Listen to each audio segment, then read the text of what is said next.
Ini part ke-12 membaca buku Unlimited Power, Kuasa Tak Terbatas, halaman ke-86. Orang terkadang kecewa ketika saya bicara soal kebohongan sukses. Siapa sih yang mau hidup dengan kebohongan? Padahal yang saya maksudkan adalah bahwa kita tidak tahu bagaimana dunia ini sesungguhnya. Kita tidak tahu apakah garis itu cembung atau cengkung. Kita tidak tahu apakah kepercayaan-kepercayaan kita itu benar atau salah. Tetapi yang kita bisa ketahui adalah apakah kepercayaan-kepercayaan itu efektif, apakah kepercayaan-kepercayaan itu mendukung kita, apakah kepercayaan-kepercayaan itu menjadikan kehidupan kita lebih kaya, apakah kepercayaan-kepercayaan itu menjadikan kita individu yang lebih baik, apakah kepercayaan-kepercayaan kita itu membantu kita dan sesama. Kata kebohongan di dalam bab ini sebagai pengingat bahwa kita tidak tahu persis bagaimana segalanya itu. Begitu kita tahu bahwa garisnya cembung umpamanya, kita tidak lagi bebas memandangnya sebagai cengkung. Kata kebohongan bukanlah maksudnya menyisakan atau tidak jujur, melainkan cara yang bermanfaat untuk mengingat kita bahwa seberapapun kita mempercayai suatu konsep, hendaknya kita tetap terbuka terhadap kemungkinan-kemungkinan lainnya dan terus belajar.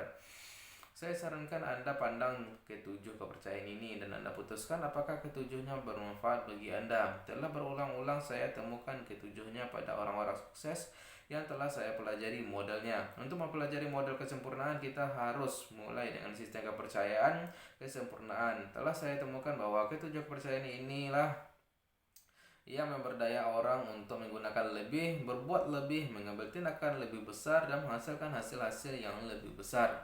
Bukanlah berarti bahwa hanya ketujuh kepercayaan ini yang bermanfaat, melainkan merupakan permulaan yang baik.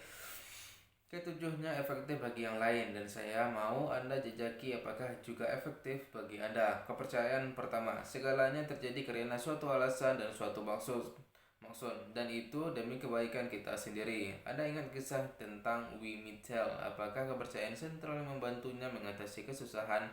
Dia putuskan untuk mengambil apa yang terjadi kepadanya itu dan menjadikannya bermanfaat baginya dengan segala cara. Demikian pula lah halnya semua orang sukses mempunyai kemampuan luar biasa untuk fokus kepada apa yang mungkin dalam suatu situasi. Hasil-hasil positif apa saja yang mungkin keluar dari itu, seberapa negatif pun umpan balik yang mereka terima dari lingkungan mereka, mereka berpikir penuh kemungkinan. Mereka berpikir bahwa segalanya terjadi karena suatu alasan, dan itu demi kebaikan mereka sendiri. Mereka percaya bahwa setiap kesusahan itu mengandung benih manfaat yang sama atau bahkan lebih besar lagi.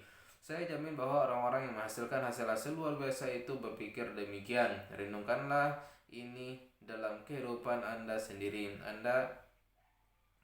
Ada tak terhitung banyaknya cara untuk bereaksi terhadap situasi apapun. Katakanlah bisnis Anda gagal mendapatkan kontrak yang Anda andalkan, yang Anda yakin layak Anda dapatkan. Ada orang yang akan terluka dan frustasi karenanya.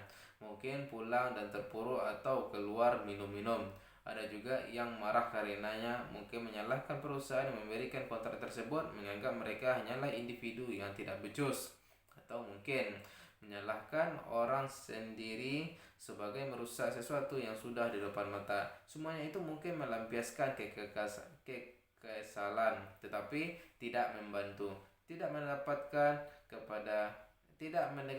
kepada hasil yang diinginkan. Dibutuhkan banyak disiplin untuk menelusuri kembali langkah-langkah Anda, memetik pelajaran-pelajaran berharga walaupun menyakitkan, membetulkan pagar-pagar, dan memandang baik-baik kepada kemungkinan-kemungkinan baru.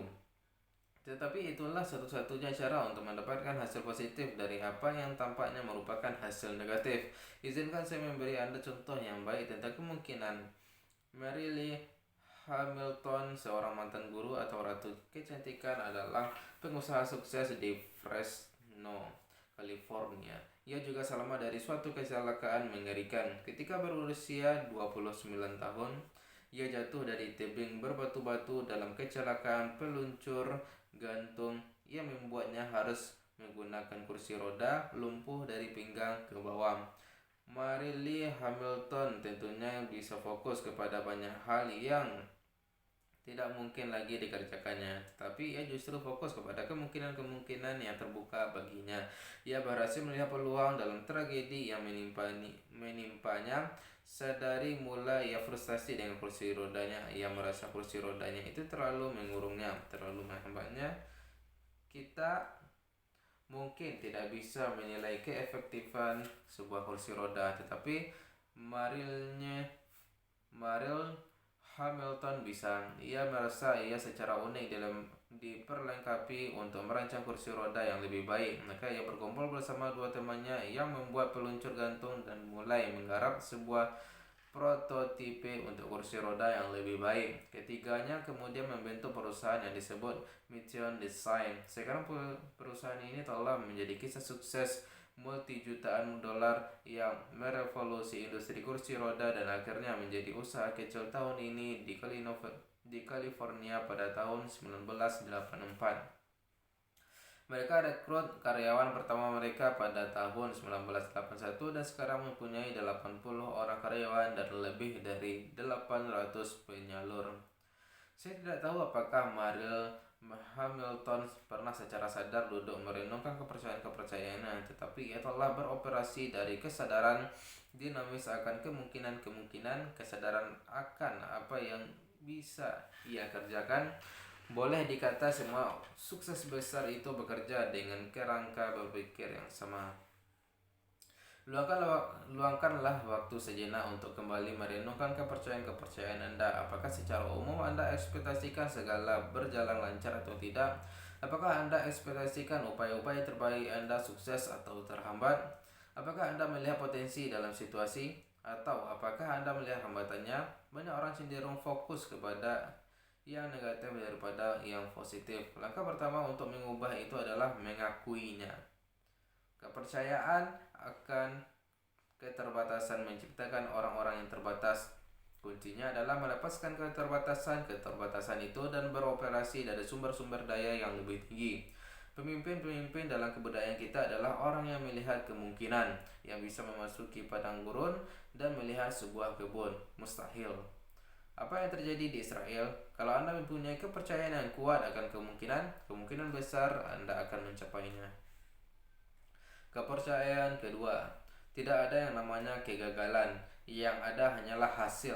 Ini hampir-hampir merupakan konsekuensi logis dari kepercayaan nomor satu dan juga sama pentingnya. Kebanyakan orang dalam kebudayaan kita telah diprogramkan untuk takut gagal, padahal kita semua pernah menginginkan sesuatu tetapi mendapatkan yang lain. Kita semua pernah gagal dalam tes, menderita asmara yang membuat frustasi yang tidak berhasil, menyusun rencana bisnis yang kemudian gagal. Saya gunakan kata hasil sepanjang buku ini sebab itulah yang dilihat orang sukses. Mereka bukan melihat kegagalan, mereka tidak percaya kepada kegagalan, itu tidak masuk hitungan mereka. Orang selalu sukses mendapatkan semacam hasil.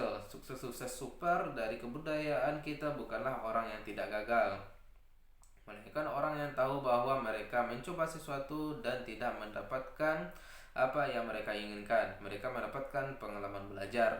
Mereka gunakan apa yang telah mereka pelajari itu dan mencoba sesuatu yang lain saja. Mereka ambil tindakan-tindakan baru dan menghasilkan hasil-hasil baru.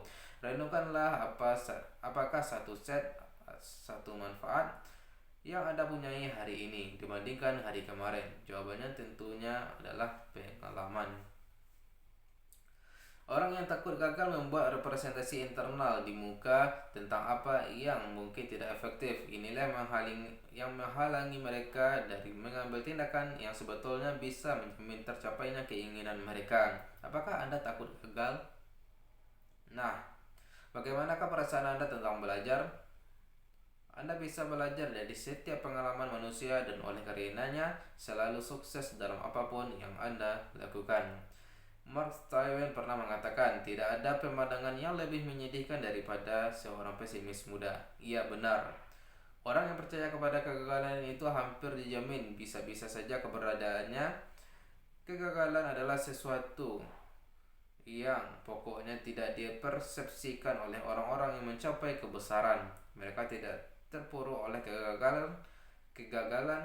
Mereka tidak melekatkan emosi negatif kepada sesuatu yang tidak efektif. Izinkan saya menceritakan sejarah hidup seseorang. Inilah orang yang gagal dalam bisnis pada usia 21 tahun, kalah dalam pencalonan legislatif pada usia 22 tahun, gagal lagi dalam bisnis pada usia 24, mengatasi kematian kekasihnya pada usia 26, mengalami kekacauan syaraf pada usia 27, kalah dalam pencalonan kongres pada usia 34, kalah dalam pencalonan kongres pada usia 36, kalah dalam pencalonan senat pada usia 45, gagal dalam upayanya menjadi wakil presiden pada usia 47, kalah dalam pencalonan senat pada usia 49, terpilih menjadi presiden Amerika Serikat pada usia 52. Namanya adalah Abraham Lincoln. Mungkinkah ia menjadi presiden seandainya ia memandang kejadian-kejadian dalam kehidupannya itu sebagai kegagalan? Kecil kemungkinannya. Ada kisah terkenal tentang Thomas Edison. Setelah ia mencoba 9.999 kali untuk menyempurnakan lampu pijarnya, ia belum juga berhasil. Seseorang bertanya kepadanya, apakah Anda mau gagal 10.000 kali? Ia menjawab, saya bukan gagal loh. Hanya saja saya temukan satu lagi cara yang tidak efektif untuk membuat lampu pijar. Ia telah menemukan bagaimana tindakan-tindakan yang berbeda menghasilkan hasil yang berbeda. Keraguan kita adalah pengkhianatan yang membuat kita kehilangan kebaikan yang seringkali seharusnya bisa kita menangkan karena takut mencobanya. William Shakespeare. Pemenang, pemimpin, pakar, orang yang mempunyai kuasa pribadi, semuanya memahami bahwa kalau Anda mencoba sesuatu dan tidak mendapatkan hasil yang Anda inginkan, itulah umpan balik. Anda gunakan informasi itu untuk mengadakan penyesuaian dalam apa yang perlu Anda lakukan untuk menghasilkan hasil-hasil yang Anda inginkan. Buckminster Fuller pernah menulis, apapun yang pernah dipelajari manusia itu dipelajari sebagai konsekuensi semata dari pengalaman coba-coba. Manusia belajar hanya lewat kesalahan. Terkadang kita belajar dari kesalahan kita, terkadang dari kesalahan sesama. Luangkan waktu sejenak untuk merenungkan 5 dari apa yang Anda sebut kegagalan terbesar dalam kehidupan Anda. Apakah yang Anda pelajari dari pengalaman tersebut? Kemungkinan besar kelimanya itulah pelajaran paling berharga yang pernah Anda petik dalam kehidupan Anda. Fuller menggunakan perlambangan berupa penentu arah kapal. Katanya, ketika penentu arah kapal itu diarahkan dengan sudut tertentu, kapalnya cenderung terus berputar di luar kehendak sang nahkoda. Ia harus mengoreksinya, mengembalikan ke arah semula dalam proses aksi dan reaksi, penyesuaian dan koreksi yang tiada habis-habisnya. Bayangkanlah itu dalam benak Anda, seorang nakoda di tengah laut yang tenang dengan lembut mengarahkan kapalnya ke tujuannya dengan mengatasi ribuan penyimpangan yang tak terelakkan dari arah yang ditempuhnya. Itu bayangan yang indah dan merupakan model mengagumkan bagi proses hidup sukses. Tetapi kebanyakan orang tidak berpikir seperti itu. Setiap kekeliruan, setiap kesalahan cenderung menjadi beban emosional, menjadi kegagalan, memantulkan keburukan terhadap kita. Umpamanya, banyak orang yang terpuruk gara-gara kelebihan berat badan. Sikap mereka soal kelebihan berat badan itu tidaklah mengubah apapun. Sebagai gantinya, mereka seharusnya bisa merangkul fakta bahwa mereka telah sukses menghasilkan hasil-hasil yang disebut dengan kelebihan lemak, dan bahwa sekarang mereka mau menghasilkan hasil-hasil baru yang disebut tubuh langsing. Mereka bisa menghasilkan hasil baru ini dengan mengambil tindakan-tindakan baru. Kalau Anda tidak tahu pasti tindakan apa saja yang perlu Anda ambil untuk menghasilkan hasil ini, perhatikan khususnya bab 10 atau pelajarilah model seseorang yang telah mengambil hasil yang disebut tubuh langsing ini. Cari tahulah tindakan spesifik apa yang dihasilkan orang itu secara mental maupun fisik untuk secara konsisten tetap langsing.